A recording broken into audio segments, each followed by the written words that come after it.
अब मैं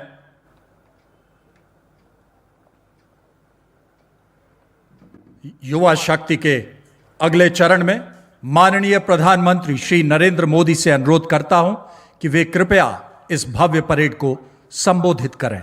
माननीय प्रधानमंत्री महोदय।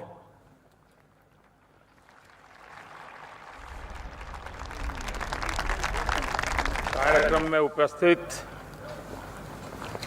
देश के रक्षा मंत्री श्रीमान राजनाथ सिंह जी, एनसीसी के DG lieutenant general Gurbir Pal Singh ji, यहां उपस्थित सभी महानुभाव, अधिकारीगण, गणतंत्र दिवस की परेड में हिस्सा लेने वाले कलाकार, एनएसएस, एनसीसी के साथियों, इस समय देश अपनी आजादी का अमृत महोत्सव मना रहा है और जब एक युवा देश इस तरह के किसी ऐतिहासिक अवसर का साक्षी बनता है तो उसके उत्सव में एक अलग ही उत्साह दिखता है। यही उत्साह मैं अभी करियप्पा ग्राउंड में भी देख रहा था। ये भारत की उस युवा शक्ति के दर्शन हैं जो हमारे संकल्पों को पूरा करेगी, जो 2047 में जब देश आजादी के 100 साल पूर्ण करेगा, 2047 के भव्य भारत का निर्माण करेंगी। मुझे गर्व है कि मैं भी कभी आप ही की तरह एनसीसी का सक्रिय कैडेट रहा हूं।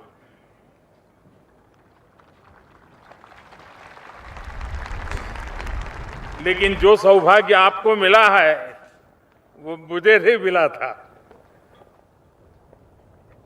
मुझे एनसीसी में जो ट्रेनिंग मिली, जो जानने सीखने का अवसर मिला, आज देश के प्रति अपनी जिम्मेदारियों के निर्वहन में मुझे उन संस्कारों से, उस ट्रेनिंग से असीम ताकत मिलती है।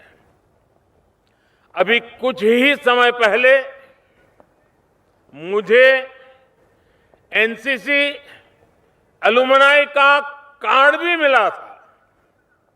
आज देश के प्रधानमंत्री के साथ साथ मैं उस नाते भी आपका साथी हूं, आपसे जुड़ा हूं। मैं एनसीसी के सभी पदाधिकारियों को और सभी फेलो कैडेट्स को इस अवसर पर सैल्यूट करता हूं। आज जिन कैडेट्स को पुरस्कार मिला है उन्हें भी मैं अपनी हार्दिक शुभकामनाएं देता हूं। आज महान स्वतंत्रता सेनानी, पंजाब केसरी लाला लाजपत राय जी की जयंती भी है। आज ही फील्ड मार्शल करियप्पा की भी जयंती है। राष्ट्र निर्माण में अहम भूमिका निभाने वाले देश के इन वीर सपूतों को मैं आदरपूर्वक नमन करता हूं। साथियों, आज जब देश नए संकल्पों के साथ आगे बढ़ रहा है, तब देश में एनसीसी को मजबूत करने के लिए भी हमारे प्रयास जारी है। इसके लिए देश में एक हाई लेवल रिव्यू कमेटी की स्थापना की गई है। पिछले 2 सालों में हमने देश के सीमावर्ती क्षेत्रों में 1 लाख नए कैडेट्स बनाए हैं। मुझे खुशी है कि एनसीसी कैडेट्स की ट्रेनिंग में सिमुलेशन जैसी आधुनिक टेक्नोलॉजी का इस्तेमाल भी बढ़ रहा है। हमारे एजुकेशन सिस्टम को एनसीसी से जोड़ने के लिए भी देश कई कदम उठा रहा है। पूरी तरह से सेल्फ फाइनेंसिंग स्कीम के तहत 1 लाख कैडेट्स का विस्तार देश की कॉलेजों में किया गया है। 1 लाख कैडेट्स को लेकर यही प्रयास अब स्कूलों में भी शुरू किया गया है। नई राष्ट्रीय शिक्षा नीति के तहत देश की 90 यूनिवर्सिटीज ने एनसीसी को इलेक्टिव सब्जेक्ट के रूप में भी शुरू किया है। मैं आज यहां बड़ी संख्या में गर्ल कैडेट्स को देख रहा हूं। ये देश के बदलते मिजाज का प्रतीक है। देश को आज आपके विशेष योगदान की जरूरत है। देश में आपके लिए आज अपार अवसर मौजूद है। अब देश की बेटियां सैनिक स्कूलों में एडमिशन ले रही है। सेना में महिलाओं को बड़ी जिम्मेदारियां मिल रही हैं। एयरफोर्स में देश की बेटियां फाइटर प्लेन उड़ा रही है। ऐसे में हमारा प्रयास होना चाहिए कि एनसीसी में भी ज्यादा से ज्यादा बेटियां शामिल हो। जिन बेटियों ने खुद एनसीसी ज्वाइन किया है, वो इसके लिए एक प्रेरणा बन सकती है। साथियों, देश के प्रसिद्ध कवि माखनलाल जी चतुर्वेदी की एक कविता, और उस कविता की पंक्तियों में उन्होंने कहा, भूखंड बिछा, भूखंड बिछा आकाश ओढ़, नए नोदक ले, मोदक प्रहार, ब्रह्मांड हथेली पर उछाल, अपने जीवन धन को निहार। ये पंक्तियां सामर्थ्य की पराकाष्ठा का वर्णन करती है। शक्ति ऐसी हो कि भूखंड को बिछा सके, आकाश को ओढ़ सके, ब्रह्मांड को हथेली पर उछाल सके। ताकत ऐसी हो कि कठिन से कठिन परिस्थिति का भी हंसकर, डटकर मुकाबला कर सके। आज मां भारती भारत के युवाओं से यही आह्वान कर रही है। भूखंड बिछा, आकाश ओढ़, नए नोदक ले, मोदक प्रहार, ब्रह्मांड हथेली पर उछाल, अपने जीवन धन को निहार। आने वाले 25 साल का अमृतकाल देशभक्ति के ज्वार का है। और आज चुनौती इस बात की नहीं है कि दुनिया में कोई इसे स्वीकार करेगा या नहीं।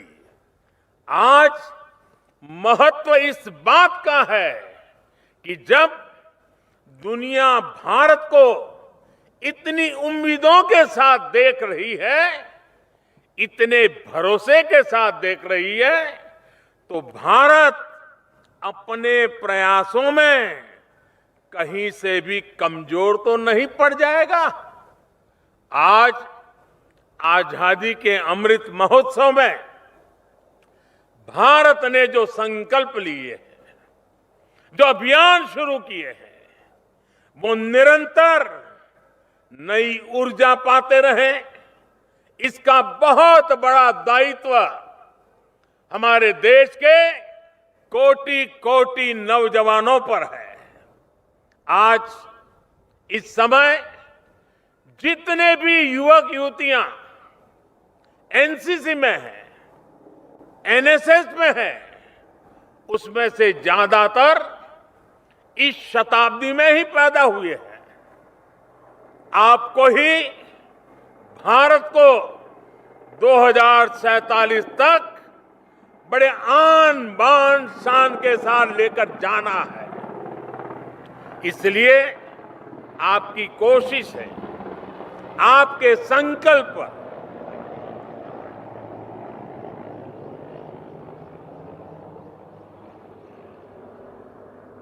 इसलिए आपकी कोशिश है, आपके संकल्प, उन संकल्पों की सिद्धि भारत की सिद्धि होगी, भारत की सफलता होगी।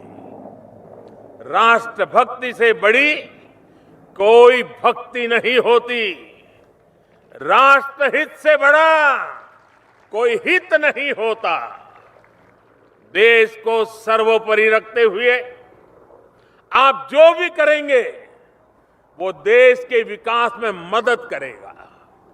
आज हमारे युवाओं ने भारत को स्टार्टअप की दुनिया में टॉप 3 में पहुंचा दिया है। कोरोना के इस संकट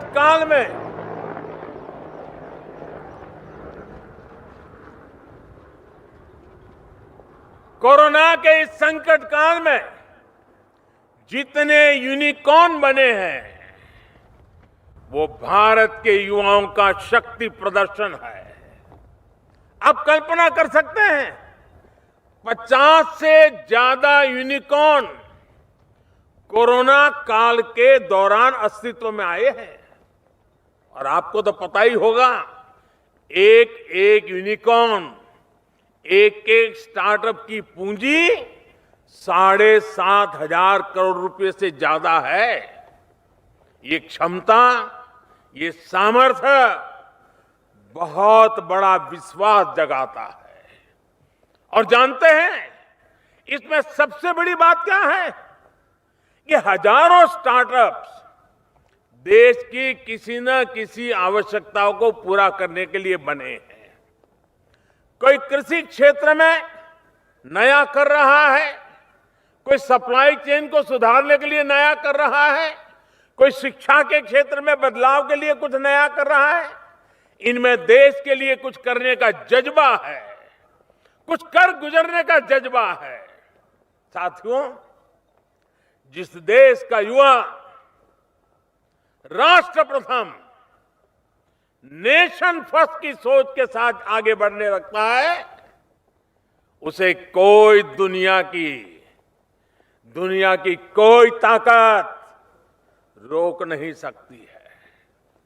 आज खेल के मैदान में भारत की सफलता भी इसी का एक बड़ा उदाहरण है। खिलाड़ी की प्रतिभा, खिलाड़ी का संकल्प, उन सारी बातों का अपना महत्व है ही। खिलाड़ी के परिश्रम का भी बहुत महत्व है, लेकिन अब उसकी हार जीत के साथ 130 करोड़ देशवासी जुड़ जाते हैं। भारत का युवा किसी भी मैदान में किसी से टक्कर ले रहा है तो पूरा देश उसके पीछे एकजुट हो जाता है।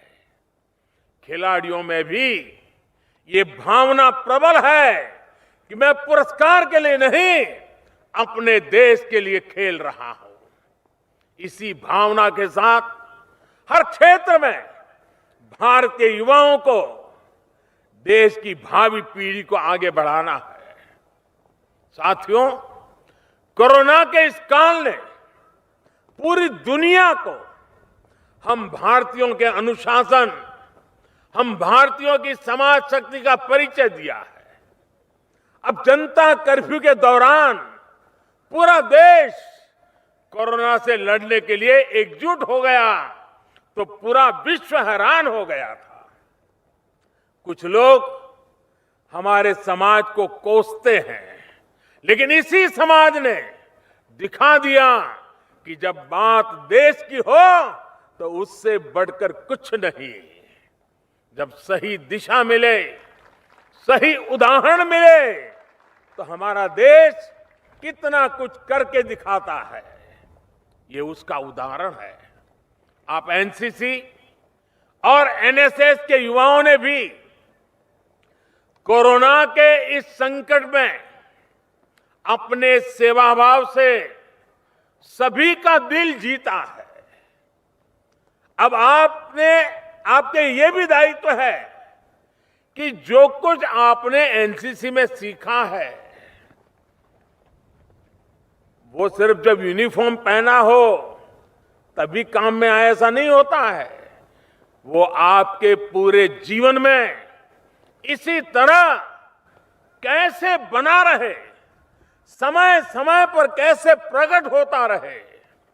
आपको ये भी सोचना चाहिए कि एक कैडेट के तौर पर जो सीखा है उसका समाज को कैसे लाभ होगा। जैसे आप अगर किसी गांव में रहते हैं तो आप पता कर सकते हैं कि कहीं उस गांव में कोई विद्यार्थी स्कूल छोड़ करके ड्रॉप आउट तो नहीं है।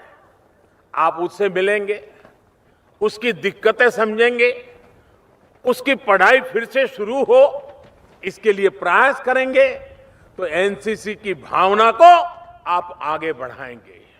अब स्वच्छता का अभियान को बढ़ावा देने के लिए भी अपने गांव, मोहल्ले, अपने शहर, कस्बे में अलग अलग टीमें बना सकते हैं, क्योंकि आपने यहां पर लीडरशिप के गुण सीखे हैं। अब उसको अप्लाई करना है समाज में। जिस तरह आपने समुद्री तटों की सफाई के लिए पुनीत सागर अभियान चलाया था, बहुत प्रशंसा पाई थी, वो एनसीसी के कार्यकाल के बाद भी जारी रहना चाहिए। जैसे आजकल देश में कैच द रेन, इसका एक जन आंदोलन चल रहा है। बारिश के पानी को हम कैसे बचाएं, जो हमारे तालाब है, जो झील है, उन्हें कैसे साफ रखें, इस दिशा में भी आप लोगों को जागरूक कर सकते हैं। साथियों, आजादी की लड़ाई में महात्मा गांधी ने देश के सामान्य मानवी को ऐसी ऐसी प्रवृत्तियों से जोड़ा था जिनसे लोगों की रोजी रोटी भी चलती थी, लेकिन साथ साथ देशभक्ति का आंदोलन भी गति पकड़ता था। जैसे कोई सूत काटने का काम करता था, कोई प्रौढ़ शिक्षा से जुड़ा था, कोई गौ पालन से जुड़ा होकर काम करता था, कोई स्वच्छता का काम करता था। इन सारे विषयों को गांधी जी ने आजादी के आंदोलन से जोड़ दिया था। इसी तरह आजादी के अमृतकाल में आज से लेकर अगले 25 वर्ष हम सबको, आपको, अपनी प्रवृत्तियों को, अपने कार्यों को देश के विकास के साथ, देश की अपेक्षाओं के साथ, देश की आकांक्षाओं के साथ जोड़ना है। आज देश आत्मनिर्भर भारत के संकल्प के साथ चल रहा है। आप सभी युवा वोकल फॉर लोकल के अभियान में बहुत बड़ी भूमिका निभा सकते हैं। अगर भारत के युवा ठान लें कि जिस चीज के निर्माण में किसी भारतीय का श्रम लगा है, किसी भारतीय का पसीना बहा है, सिर्फ वही चीज इस्तेमाल करेंगे तो भारत का भाग्य तेज गति से बदल सकता है। वोकल फॉर लोकल का मंत्र सीधे सीधे देश के युवाओं से भी जुड़ा हुआ है। जब लोग स्थानीय उत्पादों को खरीदेंगे तो स्थानीय उत्पादन भी बढ़ेगा, उसकी क्वालिटी भी इंप्रूव होती जाएगी। जब स्थानीय उत्पादन बढ़ेगा तो इस वजह से स्थानीय स्तर पर रोजगार के नए साधन भी बढ़ेंगे। साथियों, ये समय टेक्नोलॉजी और इनोवेशन का है।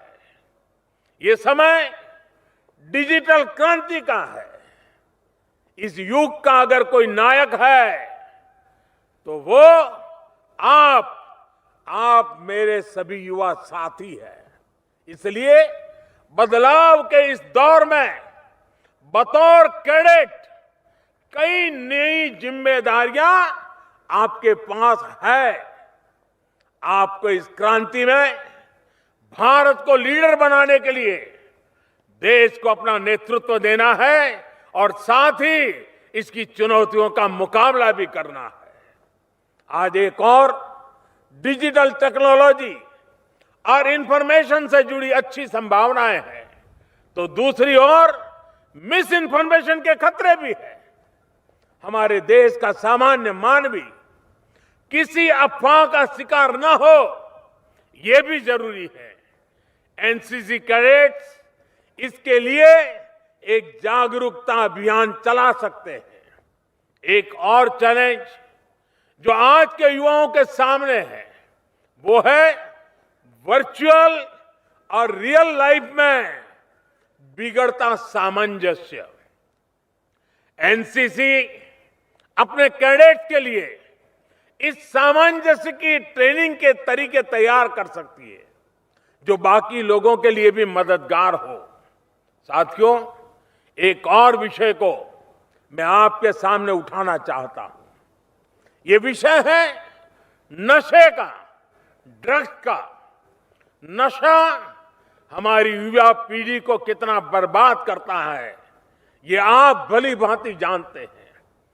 तो फिर जिस स्कूल कॉलेज में एनसीसी हो, एनएसएस हो, वहां पर ड्रग्स कैसे पहुंच सकती है? आप कैडेट के तौर पर खुद ड्रग्स से मुक्त रहें और साथ ही साथ अपने कैंपस को भी ड्रग्स से मुक्त रखें। आपके साथी जो एनसीसी, एनएसएस में नहीं है, उन्हें भी इस बुरी आदत को छोड़ने में मदद करिए। साथियों, देश के ऐसे ही सामूहिक प्रयासों को नई ऊर्जा देने के लिए कुछ वर्ष पहले एक पोर्टल भी शुरू किया गया था। ये पोर्टल है सेल्फ फॉर सोसाइटी। सेल्फ फिर 4 लिखा हुआ है, सेल्फ फॉर सोसाइटी पोर्टल। इस पोर्टल पर अलग अलग व्यक्ति आकर, अलग अलग कंपनियां आकर, अलग अलग संगठन आकर समाज से सेवा के जो काम होते हैं उन कार्यों में वो सहयोग करते हैं। विशेषकर भारत की आईटी और टेक कंपनियों ने इस दिशा में बहुत अच्छा काम किया है। आज इससे 7,000 से ज्यादा संगठन और 2.25 लाख से ज्यादा लोग जुड़े हुए हैं जो कुछ न कुछ समाज सेवा में करते हैं। एनसीसी, एनएसएस के लाखों युवाओं को भी इस पोर्टल से जरूर जुड़ना चाहिए। भाइयों और बहनों, हमें एक और एनसीसी कैडेट का विस्तार करना है, तो दूसरी ओर कैडेट स्पिरिट को भी आगे बढ़ाना है। ये स्पिरिट जन जन तक पहुंचाना है, गांव गांव तक उसकी गूंज, ये हम सबका दायित्व है। और मैं समझता हूं इसमें एनसीसी एलुमनाई की बहुत बड़ी भूमिका है। एनसीसी एलुमनाई एसोसिएशन इस काम में एक ब्रिज की, एक नेटवर्क की भूमिका निभाएगा। चूंकि मैं खुद इस एसोसिएशन का सदस्य हूं, इसलिए मेरी देश विदेश में फैले सभी एल्यूमनाई साथियों से अपील है कि इस मिशन का सक्रिय हिस्सा बने, क्योंकि once a cadet always a cadet, once a cadet always a cadet. हम जहां कहीं भी है, जिस किसी क्षेत्र में अपनी सेवाएं दे रहे हैं, हमारे अनुभव देश और नई पीढ़ी के बहुत काम आ सकते हैं। हमारे अनुभव एक संगठन के रूप में एनसीसी को भी पहले से बेहतर बनाने का माध्यम बन सकते हैं। इससे एनसीसी की स्पिरिट और कर्तव्य की भावना का समाज में भी विस्तार होगा। मुझे पूरा भरोसा है आजादी के अमृत महोत्सव में हमारे ये प्रयास नए भारत के निर्माण की ऊर्जा बनेंगे और एनसीसी के कैडेट्स इसमें बहुत बड़ी भूमिका निभाएंगे। इसी विश्वास के साथ आप सभी का बहुत बहुत धन्यवाद। भारत माता की, भारत माता की, भारत माता की, वंदे वंदे वंदे। बहुत बहुत धन्यवाद। आपके